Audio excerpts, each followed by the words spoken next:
Okay, good evening to those who are here and welcome to our Re-enrolment for 2022 webinar.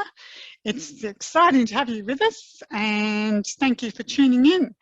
My name is Elena and I have my colleague Grace with me and Matt from the Student Centre. We'll wait for a few more minutes as well in case anyone is having any technical difficulties. And you can get some water or a drink and get comfortable in the meantime.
Okay, we have a few more people still joining in. So again, we'll get started in just a few moments.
Okay, I think we will get started now, and again, welcome.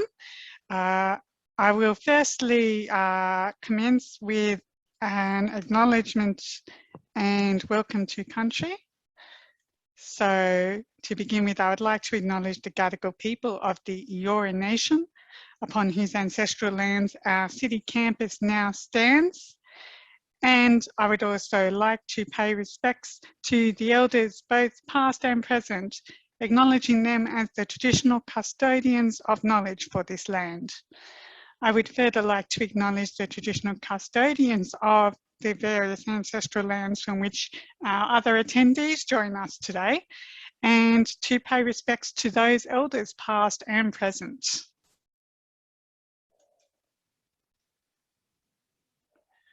So today we are working on re-enrolment for 2022.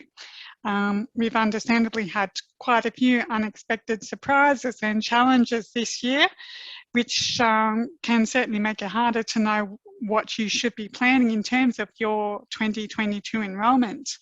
For example, you might have had to deviate from your standard course program. Today, we'll show you how to enrol for 2022 successfully, and I'll be outlining some important tips and dates for re-enrolment and timetabling, as well as showing you how to find out what subjects you should enrol in. And I will also be touching on some common issues that can prevent you from re-enrolling. Finally, we'll have a live Q&A session at the very end. So please send any questions through the Q&A function, and we'll try to answer as many of those as possible. A small reminder about that though is if you do need individual study plan help, we do recommend you actually directly contact the Student Centre during opening hours for that personal assistance, which we're very happy to do for you. So. I'd also just like to mention there'll be a chance for you to provide some very valuable feedback on this webinar at the end. We have a quick 3-question Menti, and we would really appreciate you taking the time to participate and tell us what you thought, which will help us to improve and add anything that we need for our future sessions. So. Again, to start with, we have a little bit of an opening poll. So we'll just get that up, and it's just a couple of questions which we would really appreciate you giving us your answers to, just about the webinar for this evening. We'll just give you some time to look into that.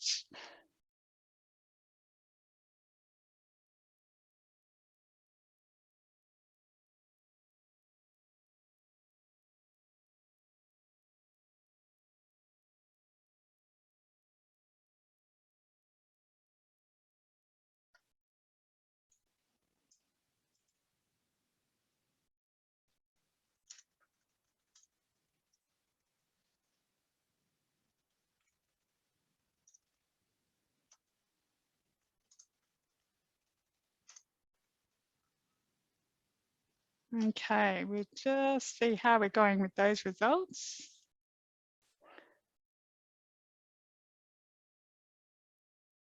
Okay. So it looks like a very large majority are being very proactive, which is great, and making sure they're prepared for enrolment next week. So let's move on to the next question.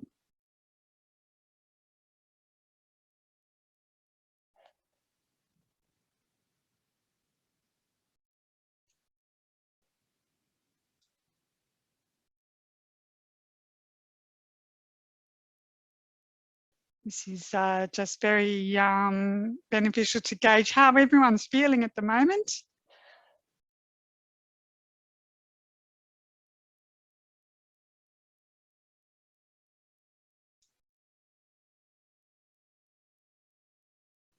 Okay. So yeah, we do have a few concerns I can see. Most people are relatively confident as well, so that's great to see. And yeah, hopefully we can improve on that so that everyone is much more confident by the end of the session tonight. So thank you very much for doing that, and we'll just move on in a moment.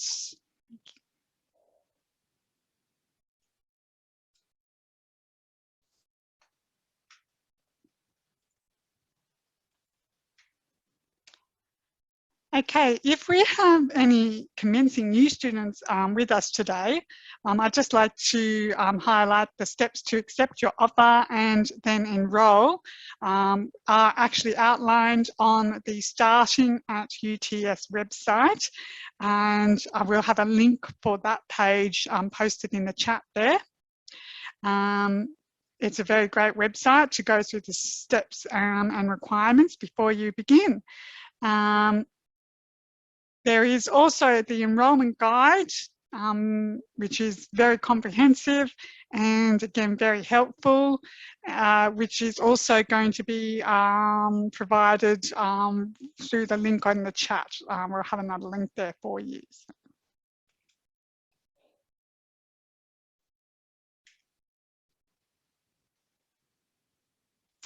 Okay, so before you enroll, an important factor to consider is the study load you're going to undertake for 2022. And choosing to enrol in less than the standard full-time program of, as you should know, 24 credit points each session.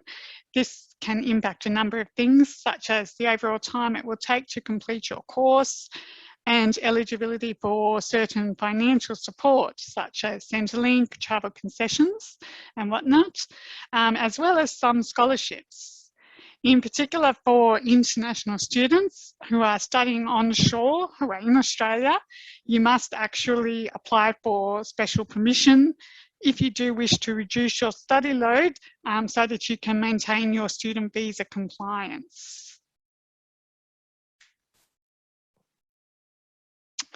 Okay, this year we'll be opening re-enrolment on a staggered basis, as we usually do for continuing students.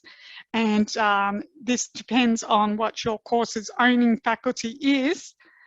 And as you can see there on the right of the screen, these are the dates for each particular faculty, commencing next week, Monday the 18th. These are also on our re-enrolment webpage, and I will give you that link in the chat as well. So note, if you are in a combined degree, your owning faculty determines those dates, and you can view your owning faculty in the handbook. If you are actually going to be enrolling in cross-faculty subjects within your course as electives, these are actually going to be available to enrol in via Erequest later, which will be in January.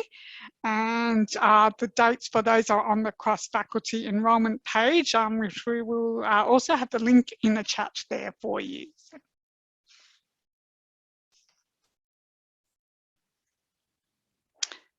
For autumn 2022, the last day that you are able to enrol in subjects or choose or change your individual class times for these with most courses is March 7th. It's going to be in March. And the census date, which is obviously the last day you can withdraw from a subject for the session without academic or financial penalty, slightly later on March 25th. You can check the various calendars. As you probably know, we run on a couple of different calendars, and so these are in the handbook, and make sure that you're aware of which calendar applies to you there.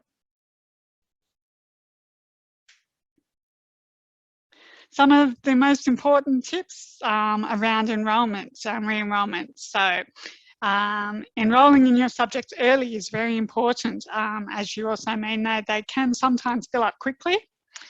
And also remember to enrol in the full year So both main sessions and any short sessions for all of 2022. You can certainly change that up until the deadlines which we mentioned. It's also recommended, you know, do the research and prepare your choices before re-enrolment next week. So, and we'll focus again a bit more later in the presentation, but having plan B, so you are able to enrol in alternatives if necessary, is also really, really highly recommended. This year, you will also be separately selecting your class times for the subjects you've enrolled in when the actual timetable is released on December 7th. So where known, the class descriptions will be available on the My Timetable system at that time, and they'll indicate if the class is online or on campus, face-to-face, which you should then be able to allocate yourself to the available option, face-to-face or online accordingly. If there's any changes or updates, that will be communicated to you through your student email or the COVID updates page, which is very important to keep an eye on. We'll put a link for that in the chat as well. Okay.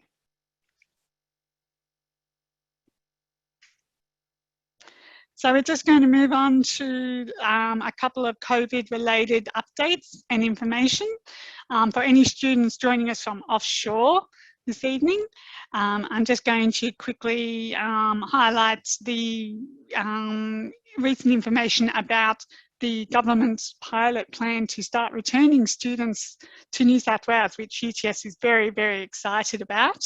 As you can see, we'll be working to contact all eligible impacted students in the coming weeks. And there's a great website from Study New South Wales with a lot of information there. We will also generally have the information on that COVID updates page. So the link for the Study New South Wales website is in the chat. Yeah.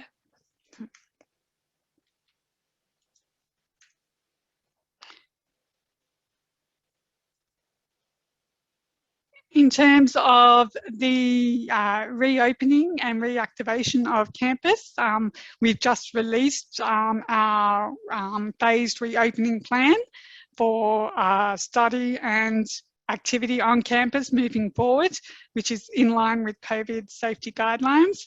So all students should have received an email on the 11th of October from the Provost to their email UTS account with the details. So continue to monitor your emails and the COVID page, again, for any further updates and information there. Okay. So back to re-enrolment and the all-important question about what subjects you should be enrolling in. The handbook is the authoritative guide, and it contains an outline of every course here at UTS and the subject schedule that is recommended based on your specific course structure and start date. So as you've probably seen, you can find that under the course program section, and the guide is really the best reference point to make sure that you continue to progress as normal and complete everything within the standard time frame. It's always the first year and session that you started your course as well that you are referring to. Again, when enrolling, you also might want to find out whether certain subjects are running in particular sessions, and you can research this using the timetable planner. So it's also going to be available in December, and this lets you check, as I said, the session or sessions, any particular subject will be offered, and you can also use an advanced filter option which will allow you to search for subjects that are running by faculty and choose, what subjects in summer session the business faculty, for example, might be offering. Okay. Now, getting on to issues that prevent you from enrolling. You may come across these from time to time. And if you do, it's important to try and resolve these as early as possible. So the first main one is in cases where you don't meet the access conditions for that particular subject. And you can see the access conditions in the handbook subject listing, as you can see on the screen there. These conditions, as I said, you need to meet in order to be able to undertake that subject. And I'll just quickly go over the types that we use here. So the most common one is prerequisites, and that means that the subject must be passed prior to undertaking this particular one you're wanting to do. With co-requisites, they're similar, but it means you can also complete both subjects simultaneously. And anti-requisites, which is a subject that will prevent you from undertaking the other one if it's been completed because there's a large overlap in the content there. One other type of condition is the admission requisite. So that is any particular course or course components that you actually have to be in and studying to actually do that subject generally. Okay, some other issues that can affect your enrolment is if you see subjects that aren't actually offered in the session you're wanting. So the drop-down menu in your subject box you can see is where all the available sessions are. So if you don't see the session you're after, on the screen there, you can see that it's autumn and summer, but you don't see spring, and which means you couldn't study that subject in spring, and you obviously need to choose one of the available sessions. Okay, due to results issues, if you have completed subjects in previous sessions that aren't yet finalised in the system, that may also block your enrolment in those certain follow-on subjects, if it's a prerequisite. If the grade is withheld for your prerequisite subject, you will need to resolve this to enrol and contact the subject coordinator for that purpose. Best advice is to do that as soon as you notice that your results aren't completed there. You may also be blocked from re-enrolling if you have an overdue fee sanction, and you can view this on your account when you log into My Student Admin, which you'll also need to do to generate your invoice on the Invoice tab, so that this will be emailed to your student account and you can follow the payment methods listed there to finalise your outstanding balance. Okay, so that's some of those issues and tips there. We're going to just have a quick little check of understanding with another couple of poll questions. So again, if you just go through the polls come up on the screen, we'll see how everyone feels about that.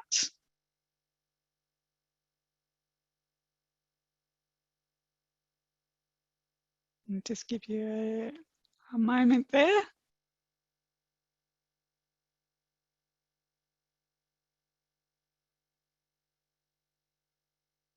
So far, everyone's on the money. It's great to see.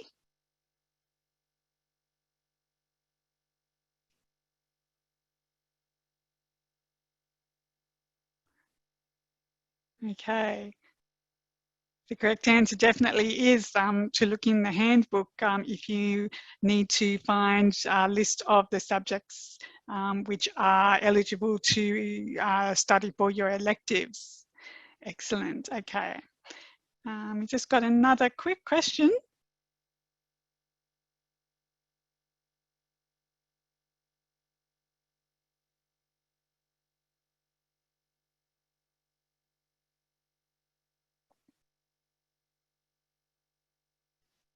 Okay.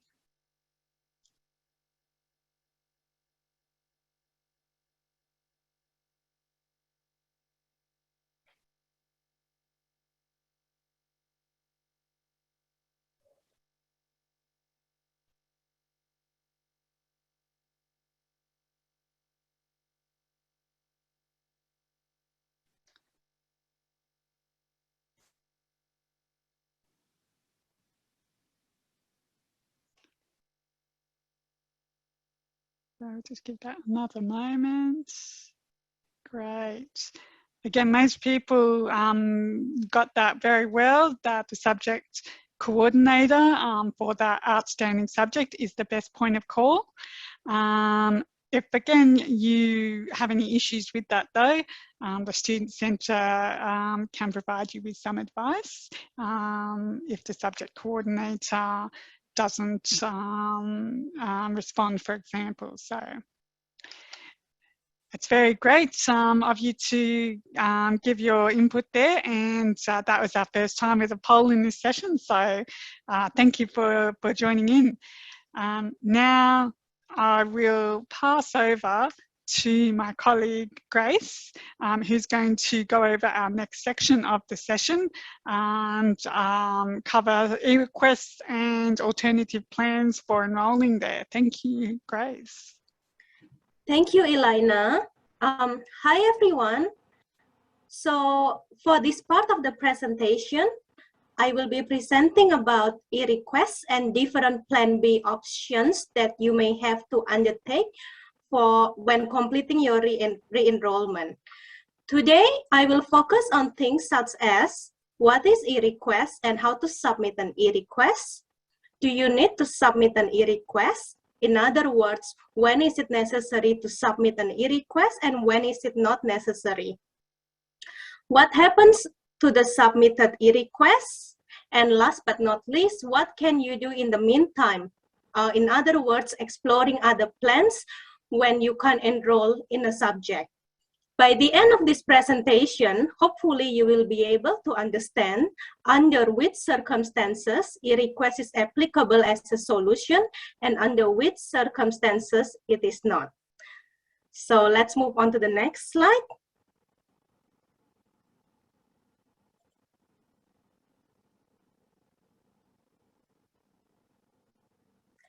So what is an erequest?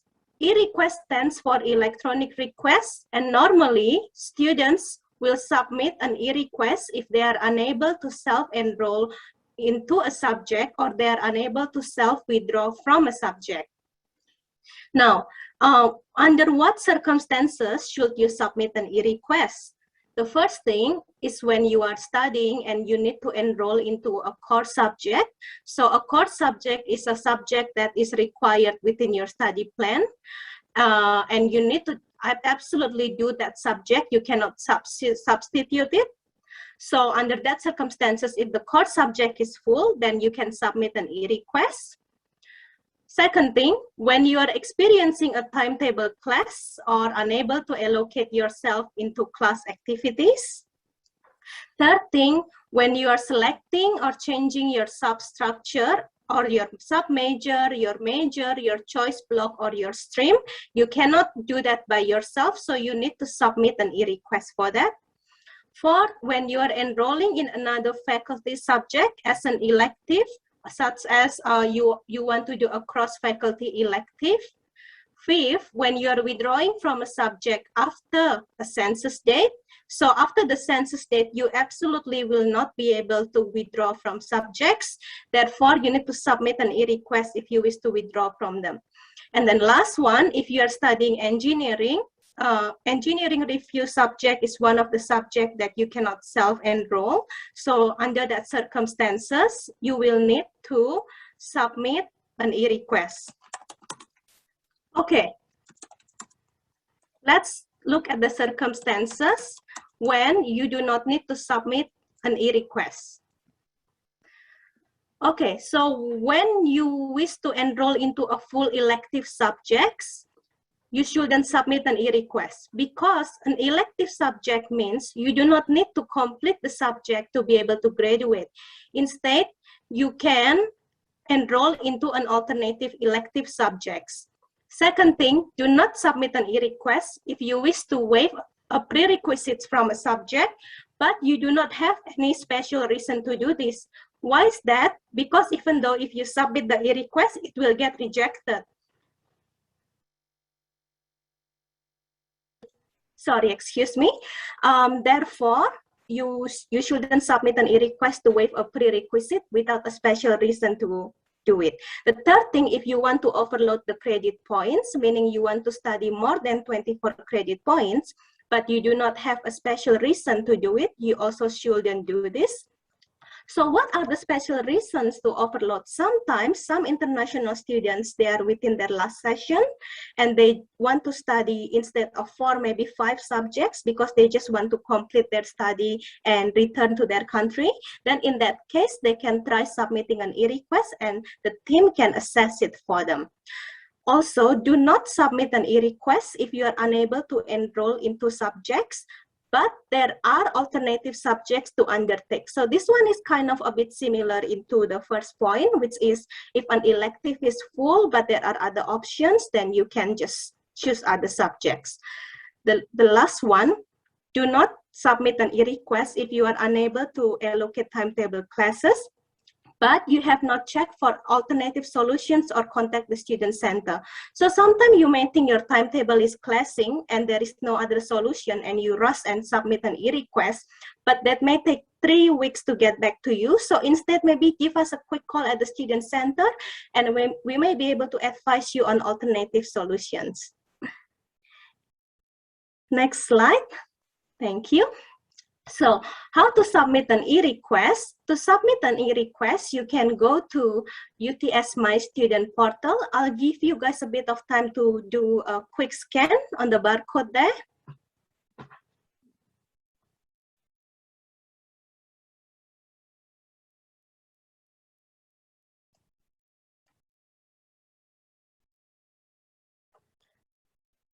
Yep.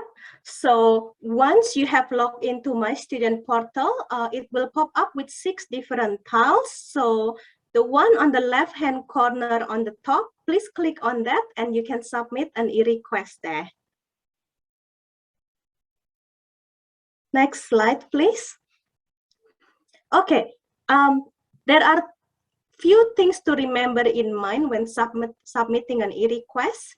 First thing is, an eRequest is a request, not a demand. So just because you submit the eRequest, it doesn't mean that the outcome is guaranteed. So there is always a possibility 50-50 of a yes or a no. The second thing to remember is there is a wait time. An eRequest takes minimum of 3 weeks processing time. It's because it sits with another team that's specifically working on eRequest, and they work hand in hand with faculty to answer the eRequest.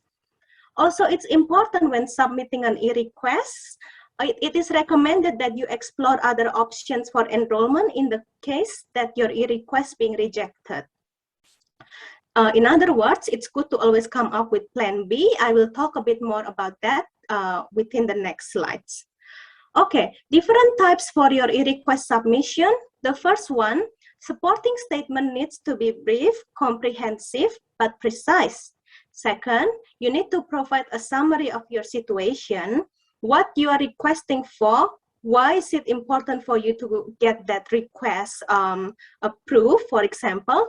And when you say it's important for you, it can be on a personal level, but it's more on a academic level in the sense of you need to complete that subject, otherwise you can't graduate, for example.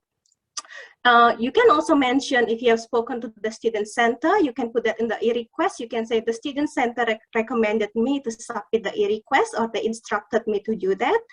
And also don't forget to attach any supporting documentations if you have one, or an email interactions with your subject coordinator or head of course. Sometimes they are saying, okay, here is my approval for the e-request.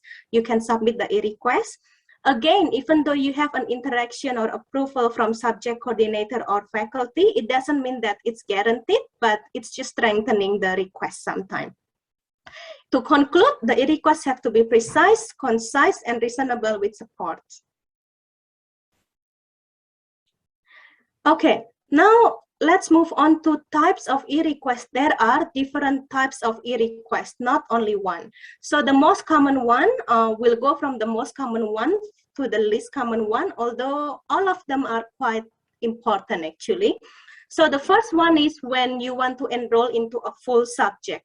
What is a full subject? So the faculty normally set a quota, for example, for spring 2021, for introduction to business class or any marketing class, for example, they set, let's say, 300 quotas. So once the quota is full, if a student wishes to enroll into that subject, and that is their core subject, they need to submit an e-request.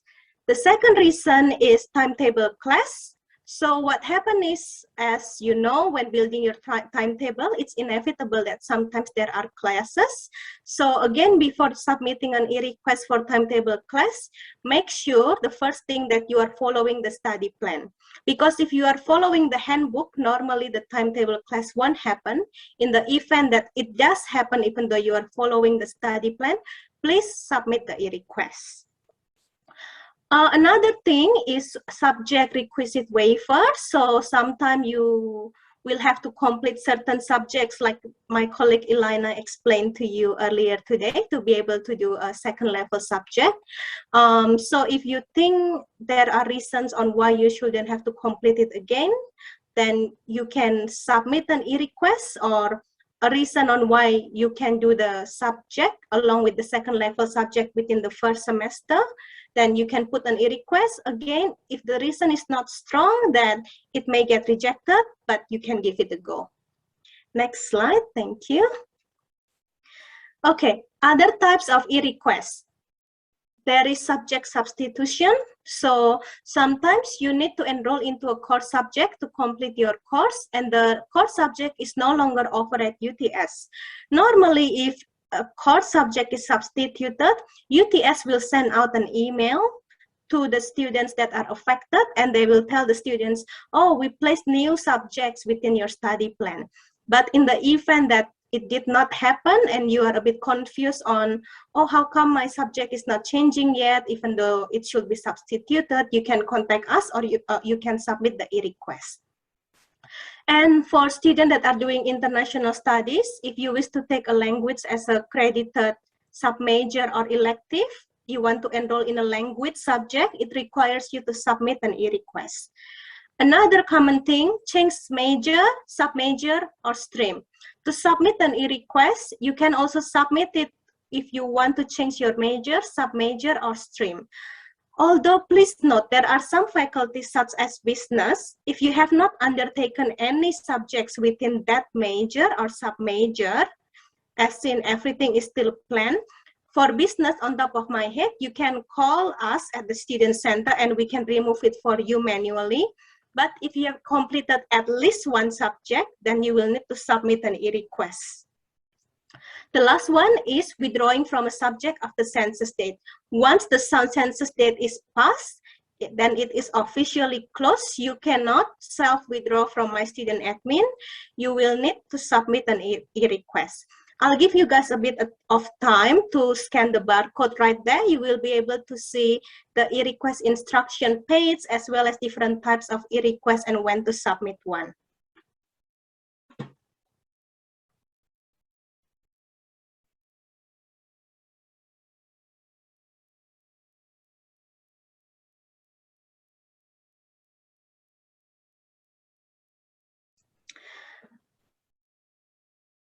Okay, I think let's move on to the next slide. All right. So once you have submitted your e-request, as I mentioned earlier, it takes 3 weeks, and it takes 3 weeks minimum. It can be more during the peak period. So there are 3 steps of e-request: submitted, assessment of the e-request by the e-request team and the faculty, and then resolve or replied. So here is the chart just for you to understand why it's taking so long. The first step is, once you submit your e-request, if you want to check the status of the e-request, you can log into My Student Portal, and one of the writing in bold here will be the status of your e-request. I'll explain to you briefly. Submitted means e-request has been submitted by you, but it has not been touched by any staff member. Assigned to a staff member means a staff member is currently owning your e-request and started the work on it. Refer to faculty means your e-request has been, that staff member has worked on your e-request and now asking for faculty opinion to review it. Waiting on student response means your e-request has been sent back to you. Maybe the team need more information, more clarification. In that event, don't worry, they'll send you an email. So monitor your email as well once you submitted an e-request. And finally, resolve means the assessment of the e-request is complete and the outcome has been emailed to you, to your UTS email account. Next slide, please. Okay, now let's talk about Plan B. Like I mentioned before, an e-request can be approved or can be rejected. In the event that it's rejected, or in the event that even if you submit the e-request, it will be rejected anyway, and there are circumstances when the things don't go your way within your enrollment, one of the things you can do is you can monitor to see if spaces become available in a full subjects. So sometimes what happens is once a faculty open a space, and if there are really high demand of more students wanting to study that subject, even though that subject is full, sometimes they will open more quota for students to enroll. When that happens, you can immediately enroll on My Student Admin without submitting an e-request. Second, you can enroll into another subject in a different semester. For example, instead of doing full time on spring, you can do spring 3 subjects, maybe 1 subject in summer to make it up. Third, and then the third thing that might be good is for you to study part-time. But this is only applicable for domestic students. I'll explain to the next slide, please. Okay, so for domestic students, these are the Plan Bs that might be useful.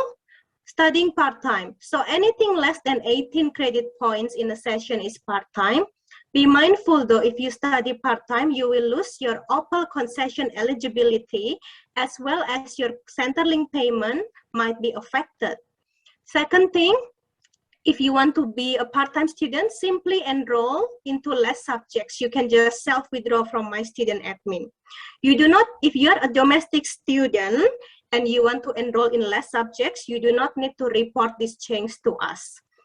And then another thing you can do as a domestic student is to take a leave of absence, okay?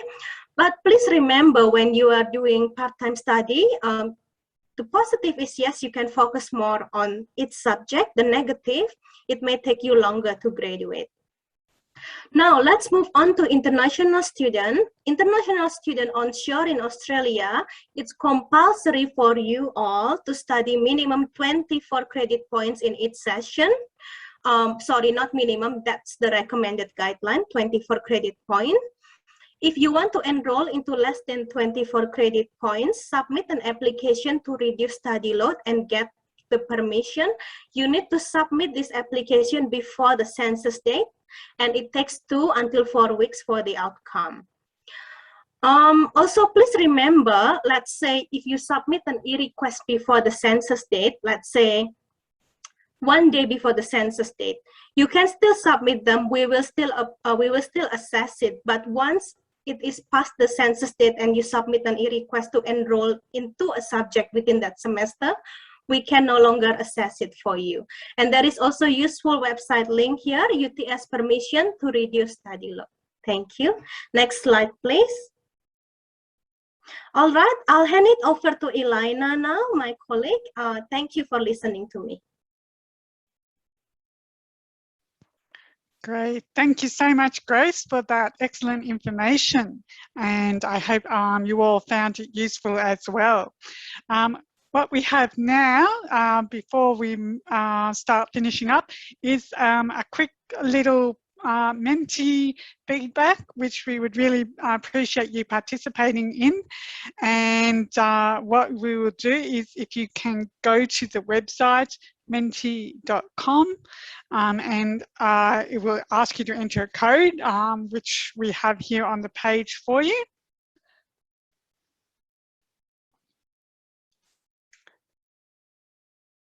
You can also scan the QR code there.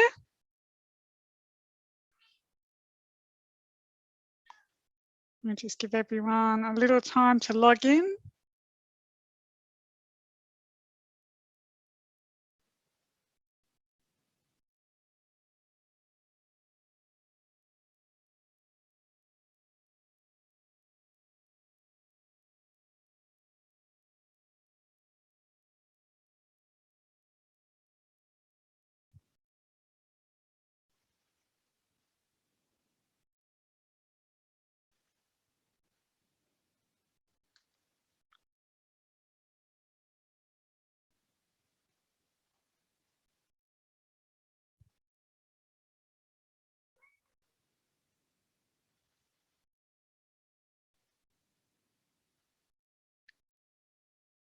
Okay, see almost everyone is set up.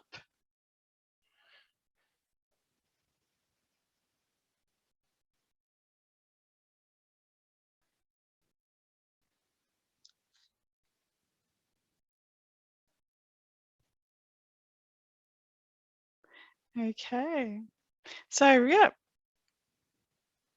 we'll get started.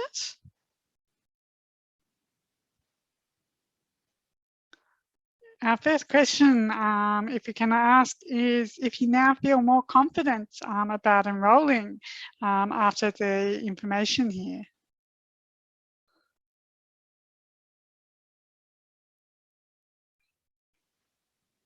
We'll just leave that open for a moment.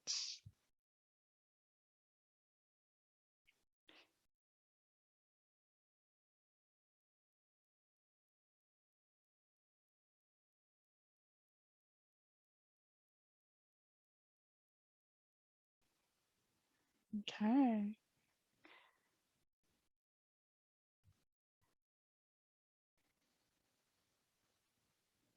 So great to see most people feel at least somewhat more confident there. And some people even feel a lot more confident, which is great. Just give it another moment in case there's any last minute votes there.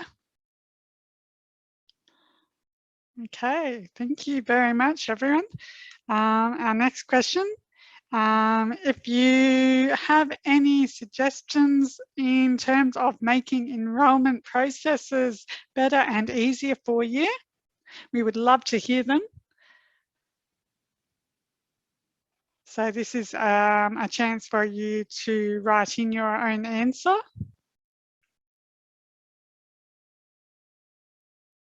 And yeah, we'll see them coming up on the screen.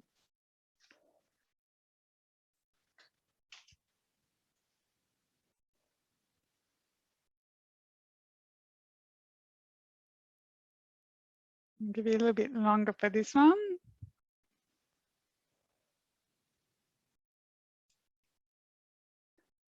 If anyone has any wish lists, things that they would love to see us perhaps look into, as I said, to make everything a lot as easy as possible for you.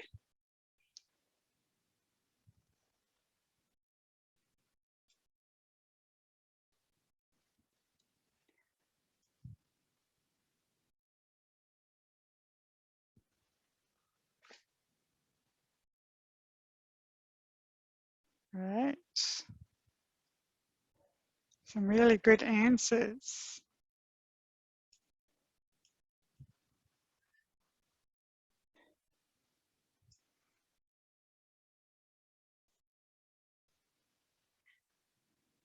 I do like the suggestion about having the webinar in the future, and also the recording available for you to refer back to. We'll definitely be following up on those. Okay, I'll just give you another moment. While you're doing that, just another thing I might actually mention in relation to timetabling, in case any of you weren't aware, recently we've also introduced the option to do waitlisting and swap requests for subjects you're enrolled in. So if you are enrolled in a subject but don't have any time that you find suitable, you can use a waitlist or a swap request. So information about that is also on our webpage, on the timetabling webpage. We'll try and get a link for that as well. It will be on the Student Centre webpage. So again, there's some great answers there. Okay.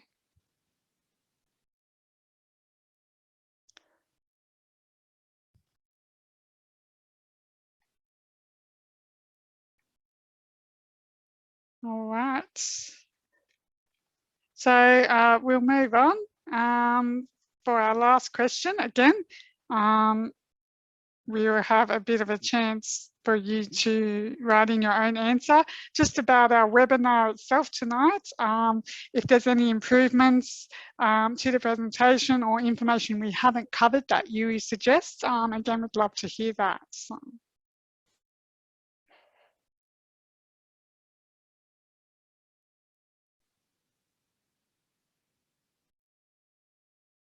It's great to see the appreciation for interaction and yeah, being able to not be in person, but definitely see someone is always a good thing in these times.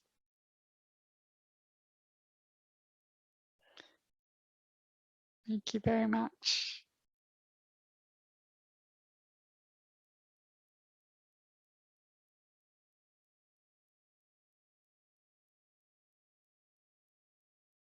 Great to see.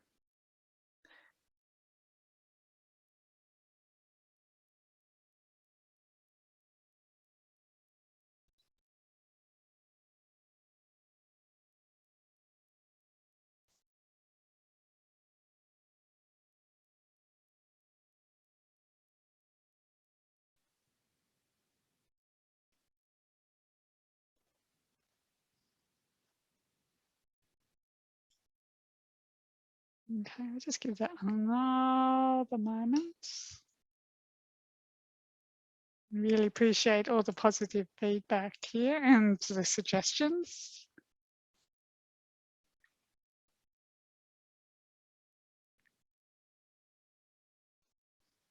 Okay.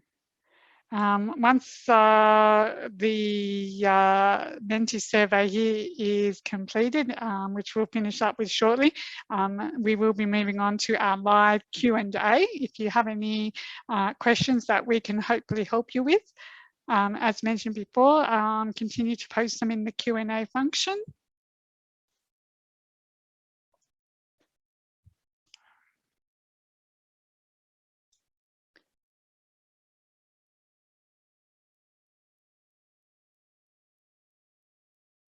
Okay. I'll just allow another moment there.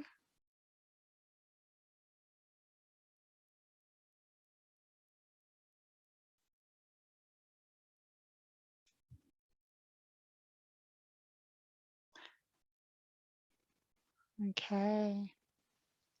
Thank you very much again, everyone. So we'll move on and focus on your questions. So please continue to send those through and we'll answer them. I'll answer some main ones that come through, and also we'll be answering them through the chat there.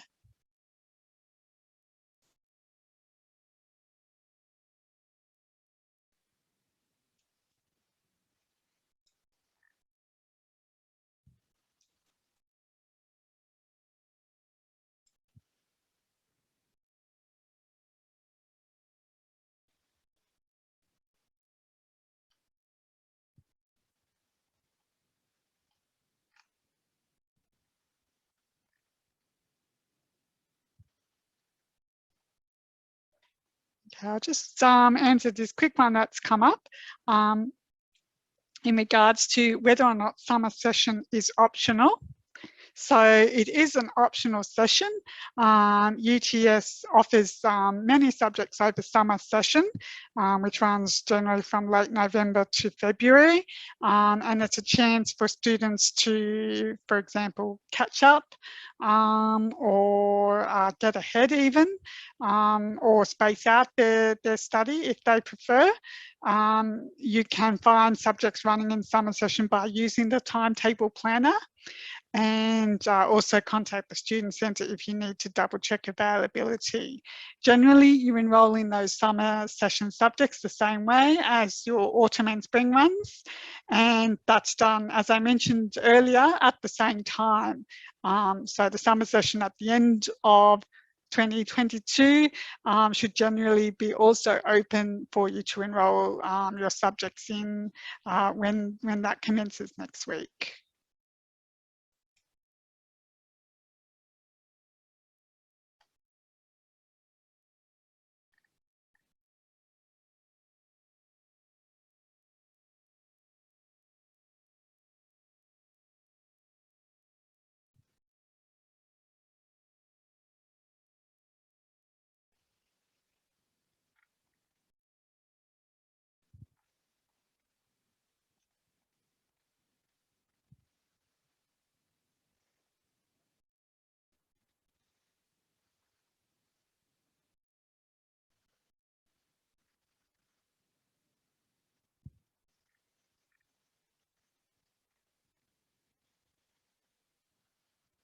Okay. Some great questions coming through. It looks like we've just got another one, which is about the engineering internship for any engineering students. Basically, the process to enrol in your engineering internship is a step-by-step process and managed through the Career Hub. You can go to the engineering internships page and finds the information about that. We'll try and get that link for you shortly.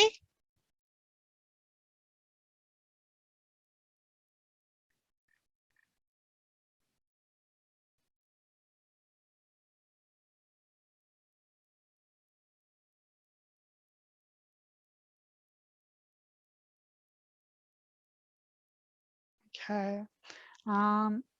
Have a question here about the elective enrolments, where for a engineering IT student, there are the science subjects showing in the elective block. So there are sometimes subjects that don't have those faculty access conditions, and you can automatically enrol in them before that cross-faculty period. I know there are some science subjects in that category offhand.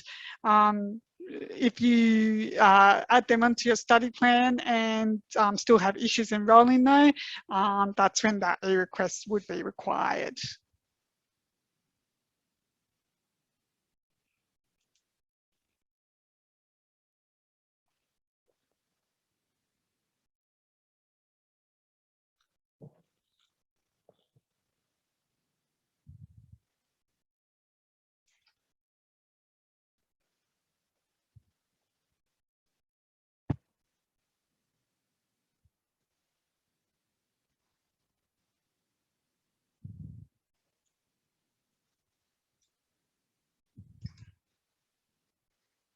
Okay.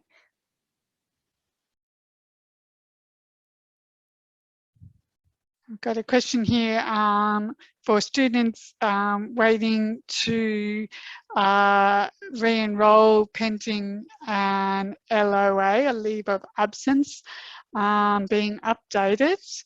If you want to contact the student centre, we can perhaps flag that to try and get an update about when that might be processed.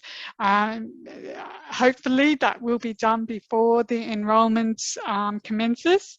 Your leave of absence, if it is for autumn and spring, though it shouldn't actually prevent you from enrolling in next year anyway. The system will recognise that you're due to study for next year. So log in next week, and again, if you have any issues, please just let us know.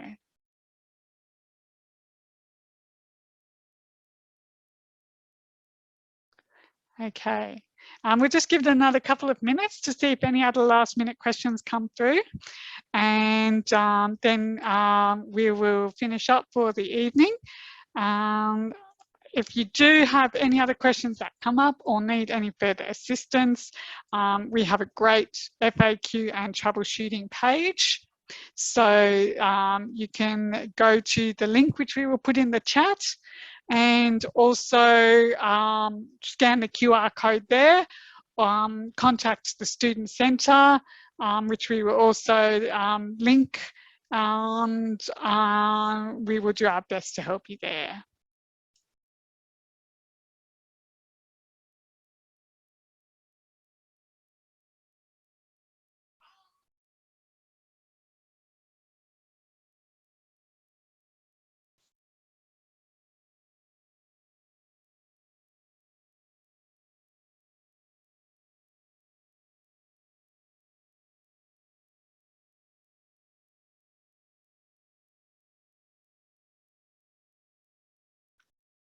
Okay. Just to note, there should be a contact number if you are calling from overseas. If not, you can submit an online inquiry, which is basically like an email to the Student Centre, which is the Ask UTS in the student portal. So again, I'd just like to thank everyone for joining us this evening, and hope that everything goes as smoothly as possible for you with your re-enrolments. If you do have anything else you would like to ask about or provide feedback on, we're always here to help. And again, we wish you a very good evening. Thank you.